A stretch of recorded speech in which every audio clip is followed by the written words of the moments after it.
गुल्ली और बुल्ली की छुट्टियां चल रही हैं। गुल्ली सारा दिन पड़ा बेड पर सोता रहता है।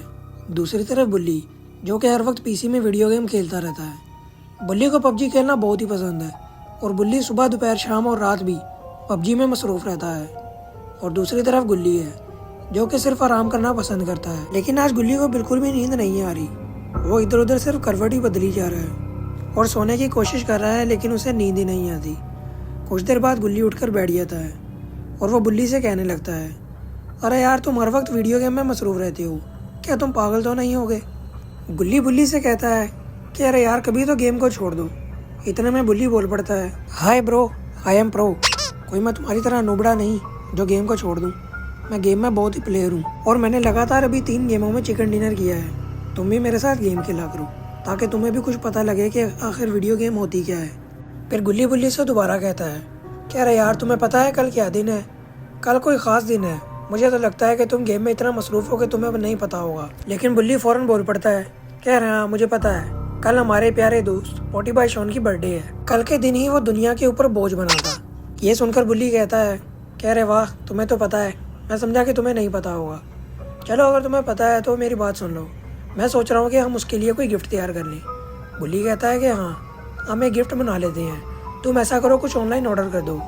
बुल्ली उससे कहता है, कह रहे यार, तुम गेम को बंद तो करो, मैं तुमसे इतनी इंपॉर्टेंट बात कर रहा हूँ। फिर गुल्ली जब बेड से उतरता है और बुल्ली पे गुस्सा करने लगता है और कहता है कि तुम तो मेरी बात पे तवज्जो नहीं दे रहे, तो मैं अपने मोहल्ले वाली दुकान को फ़ोन करके उसके लिए कोई गिफ्ट मंगवा लेता हूँ। ये कहकर गुल्ली मेज़ पर पड़ा फ़ोन उठाता है और मोहल्ले वाली दुकान पर फ़ोन करके कहता है, कह रहे यार, मुझे कोई अपने दोस्त के लिए गिफ्ट भेज दो और ऐसा गिफ्ट भेजो जिसे हम सारी ज़िंदगी याद रखें, और वो कुछ ऐसा अनोखा गिफ्ट हो जो इससे पहले किसी को भी ना मिला हो।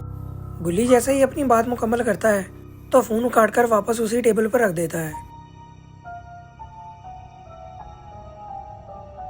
दूसरी तरफ बुल्ली भी अपना पीसी बंद करके कुर्सी गुल्ली की तरफ कर लेता है और फिर दोनों आपस में गप्पे मारने लगते हैं और अपने गिफ्ट के आने का इंतज़ार करने लगते हैं।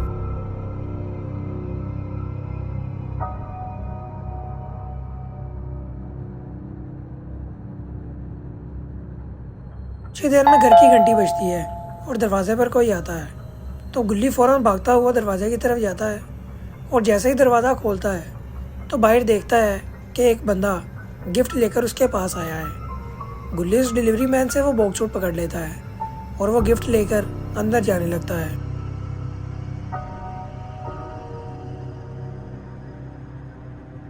गुल्ली जैसे ही गिफ्ट लेकर बुल्ली के पास जाता है तो उसे कहता है, अरे यार, मेरा ये खोलने का दिल कर रहा है। लेकिन बुल्ली उसे कहता है, कह रहे नहीं भाई, इसको तुम साइड पर रख दो। कल ये पोटी बॉय शॉन अपने हाथों से ही खोलेगा। ऐसे भी कल वो बर्थडे बॉय होगा और बर्थडे बॉय का गिफ्ट हम पहले देख लें, ये उसके साथ गलत बात होगी। इसलिए पोटी बॉय शॉन ये खुद ही खोलेगा, हम उसके गिफ्ट को नहीं छेड़ेंगे। ये कहकर दोनों उस गिफ्ट को साइड पर रखते हैं। बुल्ली बड़े ही ध्यान से गिफ्ट को सोफे पर रख देता है और फिर बुल्ली गुल्ली से कहने लगता है कि भाई, कल पोटी बॉय शॉन की बर्थडे है और हमने उसकी बर्थडे अपने घर में सेलिब्रेट करनी है, तो क्यों ना हम गिफ्ट के साथ साथ केक भी मंगवा लें, और इस बार हम बड़ा ज़बरदस्त सा केक मंगवाएंगे। ये सुनकर गुल्ली बुल्ली से कहता है, कह रहे हाँ, तुम ठीक कह रहे हो। चलो, मैं पास वाली बेकरी को फ़ोन करता हूँ ताकि वो अभी हमें केक घर पकड़ा जाए। फिर गुल्ली मेज़ से फ़ोन उठाता है और बेकरी वाले को फ़ोन मिलाकर कहने लगता है, कह रहे भाई, कल मेरे दोस्त की बर्थडे है और मुझे एक मिक्स फ्लेवर केक चाहिए, और हाँ, 3 मंजिला से कम ना हो, क्योंकि हम 3 बंदे हैं और केक की मंजिल भी 3 होनी चाहिए ताकि हम एक एक मंजिल तो खा सकें। यह कहकर बुल्ली फ़ोन काट देता है और फ़ोन को दोबारा मेज़ पर रख देता है। और ठीक 1 घंटे बाद पूरे 2 बजे उनके घर की घंटी बजती है और डिलीवरी मैन केक लेकर उनके घर आ जाता है। ये देखकर बुल्ली भागता है दरवाजे की तरफ और दरवाज़ा खोलकर डिलीवरी मैन से केक पकड़ लेता है। केक को देखते ही गुल्ली के मुंह में पानी आ जाता है, क्योंकि केक से बहुत ही बढ़िया खुशबू आ रही होती है और केक का कलर तो ऐसा होता है जैसे गुल्ली ये सोचता है कि अरे यार, ये केक तो मैंने पहले भी कहीं देखा है, लेकिन उसे याद नहीं आता कि ये केक मैंने कहाँ देखा है। दोस्तों, अगर आपको पता है कि ये केक आपने कहाँ देखा है तो आप कमेंट में हमें ज़रूर बताएं। फिर गुल्ली ये केक लेकर बुल्ली के पास अंदर जाने लगता है। अंदर जाते ही बुल्ली गुल्ली से कहता है कि यार, तुम मुझे बताओ, ये केक आखिर हमने कहाँ देखा है? गुल्ली उसे कहता है, कह रहे यार, इस चीज़ पर तवज्जो ना दो, केक को ध्यान से टेबल के ऊपर रख दो।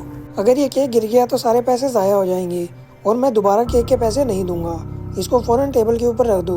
बुल्ली बड़े ही ध्यान से केक को टेबल के ऊपर रख देता है और वो गुल्ली से कहने लगता है कि अरे गुल्ली भाई, कल हमने पोटी भाई शॉन की बर्थडे अपने घर में सेलिब्रेट करनी है, तो क्यों ना हम अपने कमरे को ही सजा लें। कुछ ना कुछ बैलून अपने कमरे में लगा लेते हैं। फिर घर में कुछ बैलून पड़े होते हैं और ये दोनों मिलकर कमरे को सजाने लगते हैं। कुछ बैलून ये दीवारों पर लगा देते हैं और कुछ को खुला ज़मीन पर छोड़ देते हैं।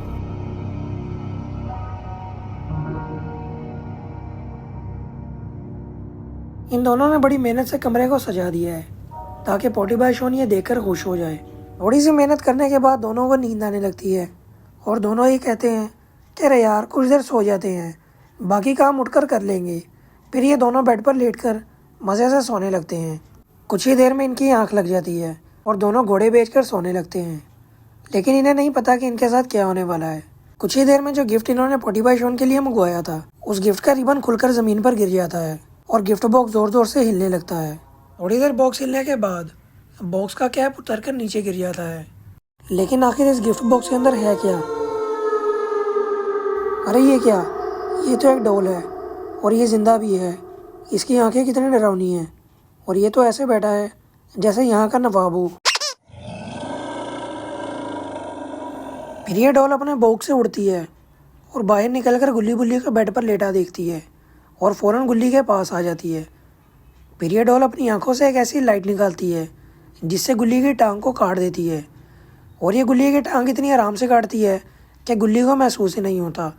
लेकिन गुल्ली की टांग से बहुत ज़्यादा खून निकलने लगता है और पूरे बेड पर खून ही खून हो जाता है। गुल्ली को जब कमज़ोरी महसूस होती है, जब गुल्ली को महसूस होता है कि उसके जिस्म से ब्लड निकल रहा है, तो गुल्ली की आँख खुल जाती है और वो जैसे ही उठकर बैठता है तो अपनी टांग को कटा देखकर एकदम हैरान रह जाता है और चीख मार देता है। तो क्या होगा दोस्तों अब गुल्ली और बुल्ली का? क्या गुल्ली मर जाएगा? क्या कोई इसे बचा लेगा? ये हम देखेंगे वीडियो के नेक्स्ट पार्ट में। अगर आपको ये वीडियो अच्छी लगी तो वीडियो को लाइक कर दें और चैनल को सब्सक्राइब करके बेल आइकन दबाना मत भूलिएगा।